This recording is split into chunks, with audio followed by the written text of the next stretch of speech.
Okay. Good morning.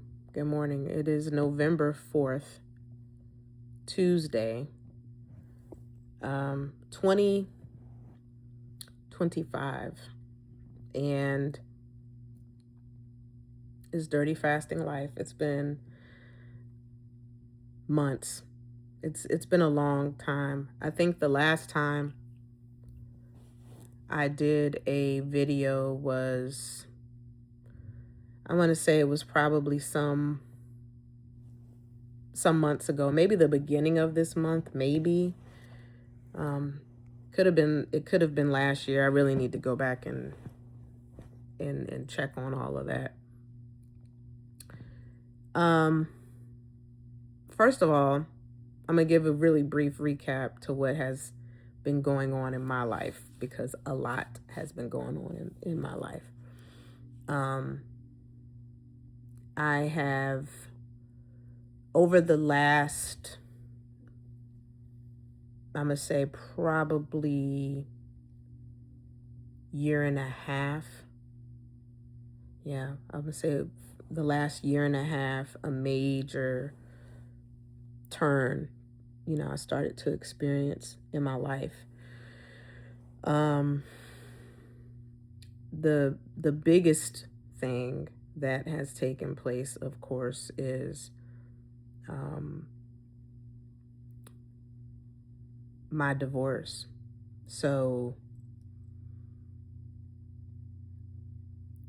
divorces is a very interesting subject matter because people look at it as this horrible thing. And, I always say nobody gets married to get divorced. And they don't. The person that you marry is not the person you divorce. You're not the person, in that, when you come to that divorce. But it's a major change in your life. I'm 48 years old, and a woman goes through major changes from, I'm going to say, for me, it definitely started around 40, 44, 45 to where I am now. And I'm just now getting an understanding of what's happening to my body, what's happening to my mind. It's a very, going through perimenopause or menopause, it's a very life-changing experience. And every woman goes through that change in their own way. So not every woman is going to experience the same changes, but for me, it affected my psyche, it affected my physical body. And I think for the very first time in my life, I was depressed.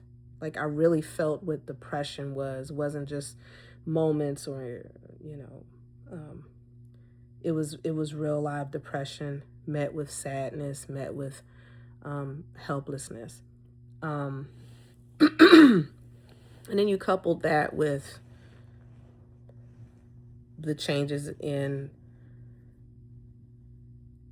this continent right now.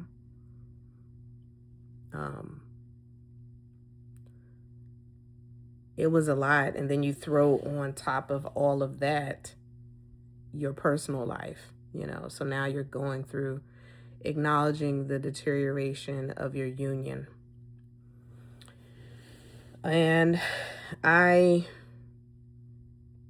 sat in a room in my home and really deteriorated. That's the truth. There were moments where I was going to the gym. There was moments where I was losing weight.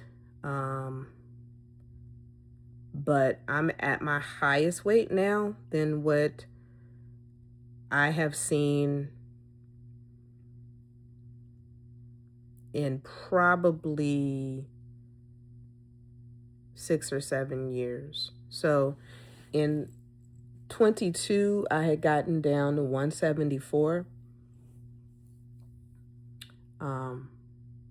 Today, I'm literally right back where I started before, no, post the sleeve. So let's take it all the way back. I had gastric sleeve surgery in 2016. And I was at my highest, almost 300 pounds. I'm going to say I got on a scale and I saw 288, and that was the highest I've ever seen, period, hands down, the highest I've ever seen on the scale. So I had the sleeve and I got down to the 190s. I would say 197. And then I went back up to 248. And then I fasted. This was in 22, and I got down to 174. What's very important to understand is I was in a point of my life where I needed a lot of support, and I just wasn't getting that support. I want to be very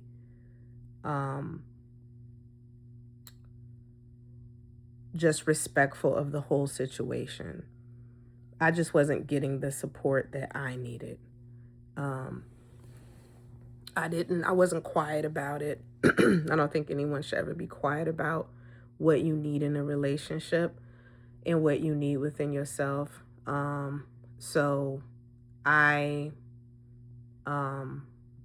struggled. I struggled for many years trying to just figure out, like, what makes the most sense? Like, what do you do? So I turned within and started working on myself. I was, I think looked at as a withdrawn person. And I was a bit withdrawn. I had to be withdrawn in order to take time out for me. And I will say that even though you may take time out for yourself, if you have children, and if you have a job, if you have all these different things, you're going to still have to be present for those things. But yes, I was a bit withdrawn, but still present when needed to be. So all of this was taking place over the last 2.5 to 3 years. And now we're heading into 26. So I lost all this weight and I was feeling great in 22 and doing a lot of the YouTube postings and all that stuff. Like, you can do it. This is this and that. But I was not in a position to sustain. And that has really been the detriment for me in my health journey. Losing weight is not the problem. It's keeping it off. That has always been my problem and my issue. So here we are now in November of 2025, the beginning of November 2025. And there's been a lot of positive changes since then.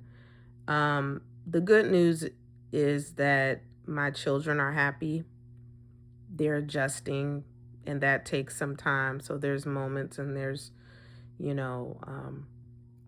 where you have to talk things out. Everybody is in therapy. Everybody is doing the best that they can. And everyone has moved on with their lives in terms of their personal lives, ambitions, and so forth. And you co-parent your kids, and and that's pretty much where I've landed. So just to shift gears now, what I realize is that you have to, one, you have to have a plan.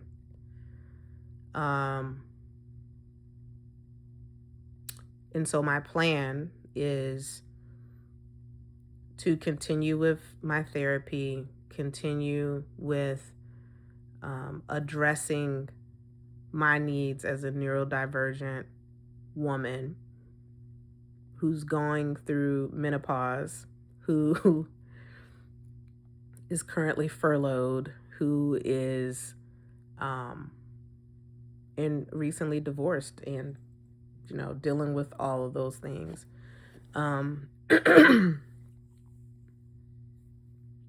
So the plan is to take that time at this time to address a lot of the underlying issues that I've now come into terms with.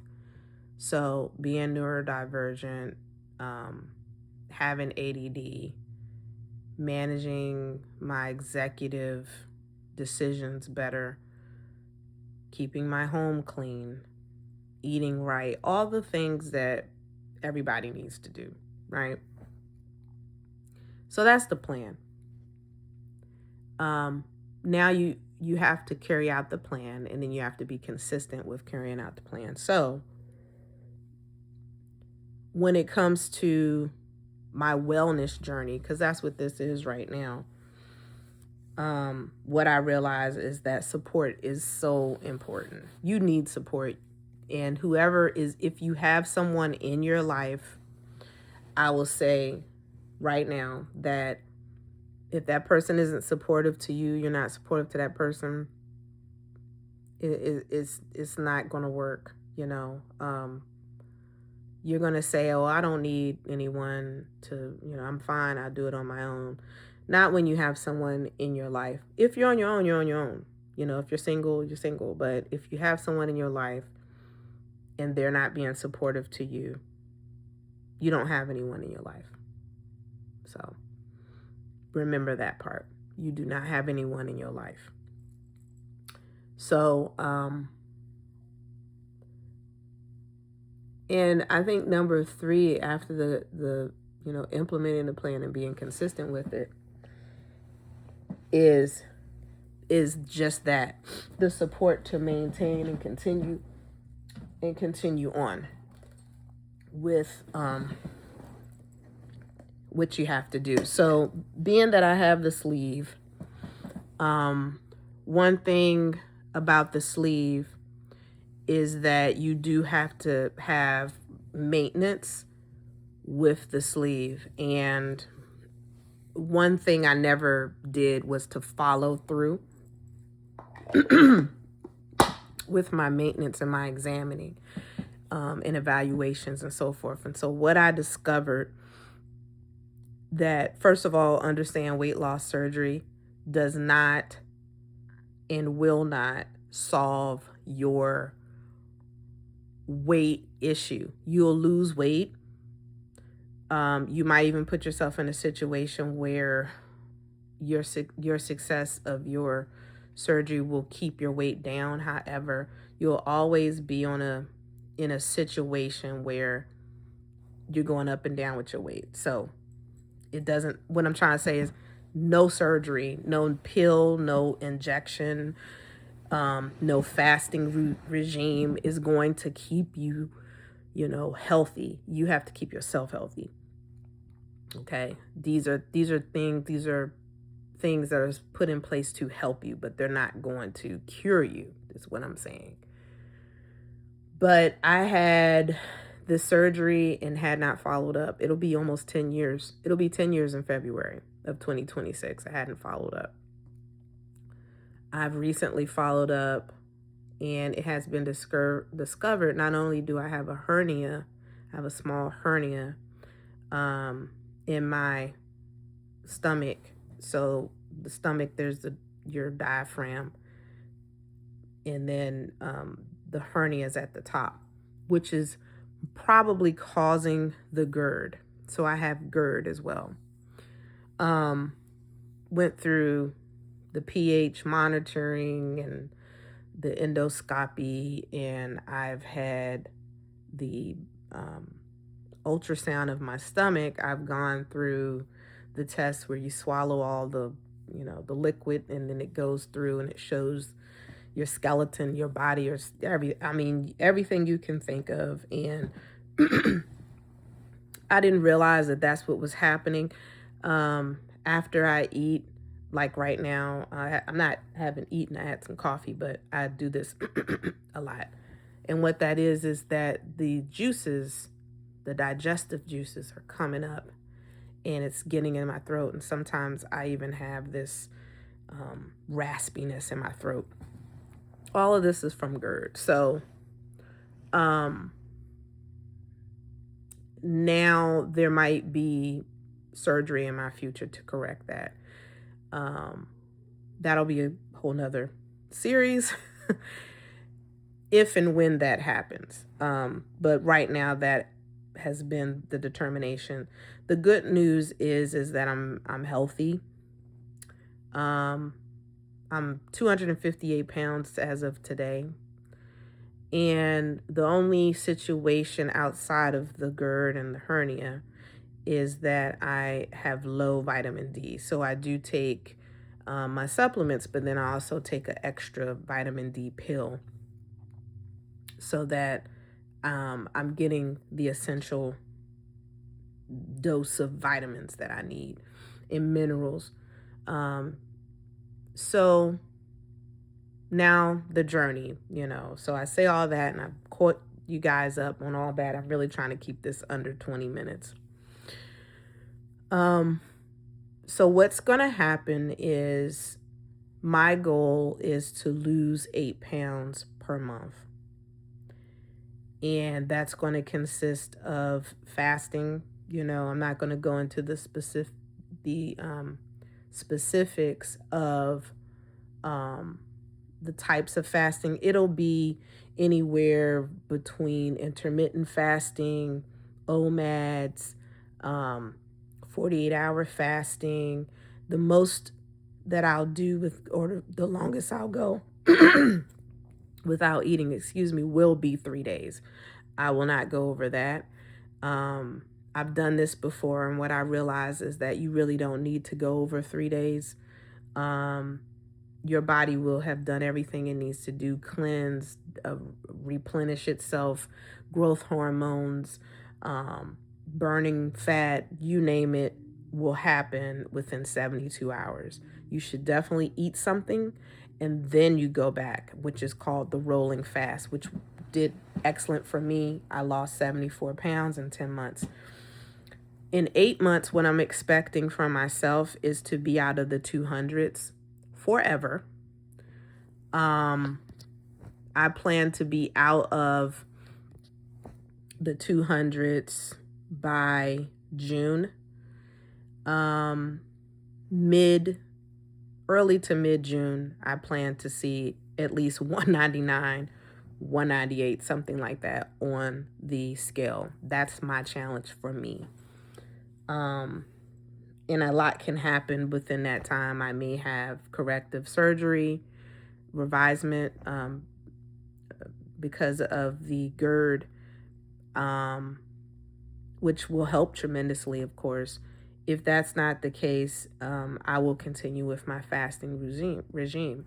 So I will be on here. I will be updating you guys. Full accountability. There's no magic way of doing this. And I know people like to say that, if you've had surgery and everything else, oh, it's so easy. No, it's not. It's not. You have to fast. You have to be consistent with it. You have to drink water. You have to get rest. And you have to do some type of physical working out of some sort. And you have to put yourself in a situation where you're not stressed out. If you're stressed out, if you're unhealthy, you're not going to be able to sustain. So I just wanted to give you guys a 20-minute update. And I plan to be here updating you, showing accountability.